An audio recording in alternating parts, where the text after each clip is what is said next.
Let's talk to Alp Mehmet, chairman of Migration Watch, because as luck would have it, no matter who is in charge, it would seem none of them know how to stop the bleeding boats. And Abu Wadee, a ghastly individual who's pictured in the Daily Mail today on page 13, has called for the slaughter of all Jews. He's a former key member of a militant group that has terrorised Israel for years and years and years.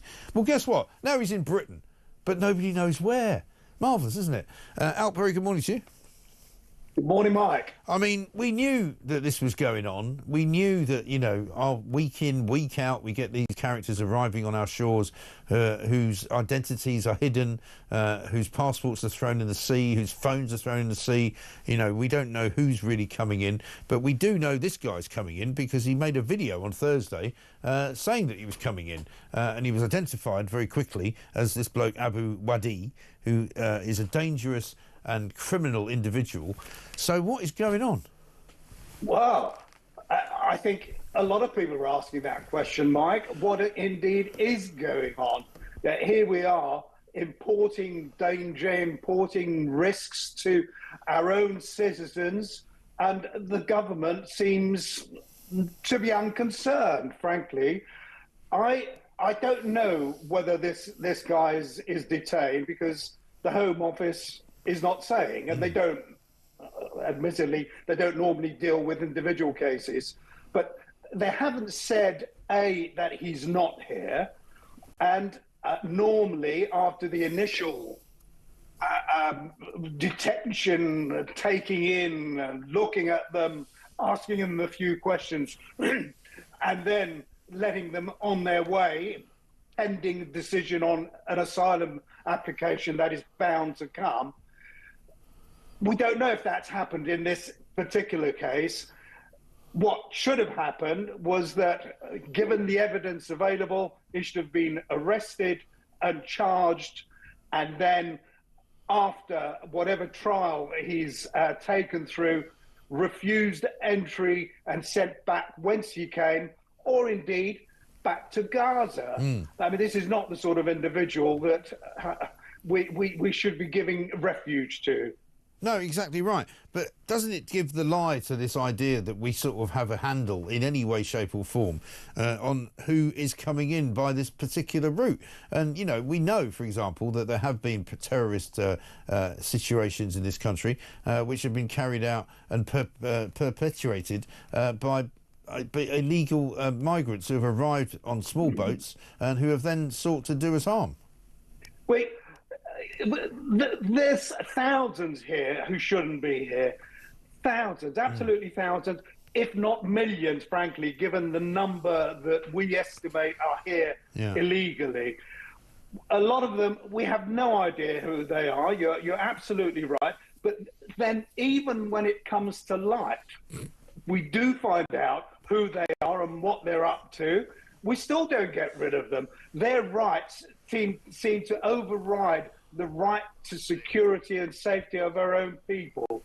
We give them the benefit of the doubt, if there is any.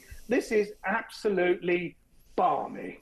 It really is. I've just got a bit of breaking news, Alp. Sorry to interrupt you, and this is important. Heathrow Airport has been hit by major delays. Part of the M4 has been closed and shut down as an electric vehicle has completely been destroyed after bursting into flames inside the tunnel. I presume that's the tunnel that leads into the airport from... Wow. I mean, just talk about, you know, of course, we'll get all the nutters from the Net Zero Brigade going, oh, yeah, electric vehicles, very safe, you know, they're not any more dangerous than diesel vehicles. And why do they keep exploding then for no apparent reason? Well, I hope no one's hurt, but I wonder if it's a Tesla or if it's a Chinese vehicle. Yeah, well, we don't know the answer to that, but we will keep you updated as much as we possibly can. I mean, the other news I'm going to talk about on the show this morning is that I read a piece at the weekend, because I'm very unsure about this expansion of Heathrow into a third runway, where apparently they're saying they're now going to have to move the M25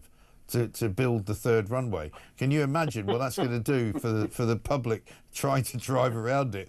Because, I mean, this weekend it was bad enough. There were delays of up to an hour trying to get around the Heathrow area. Can you imagine them moving the M25 and doing it with any sort of efficiency whatsoever?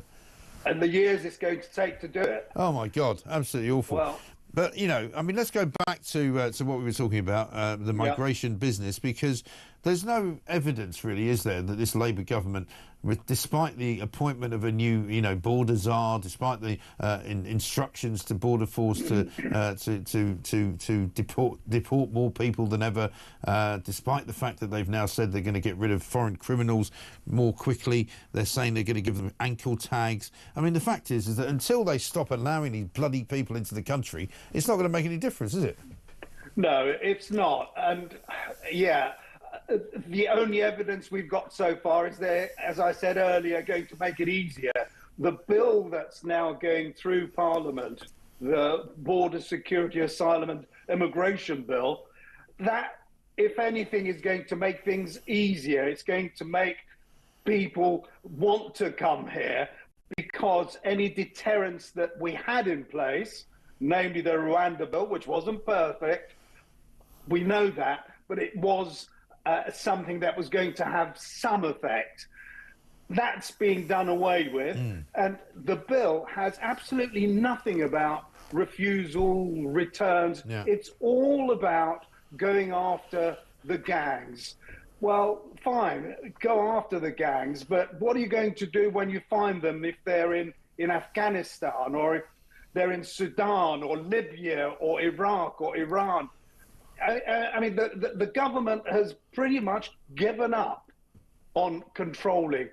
What they're going to do is manage this. And there's going to be thousands. There's already evidence that we could be heading for another record year this year. No question, There's 155,000 have come since this all started. So far this year, around 4,000 have come. That's more than any other year in the comparable period.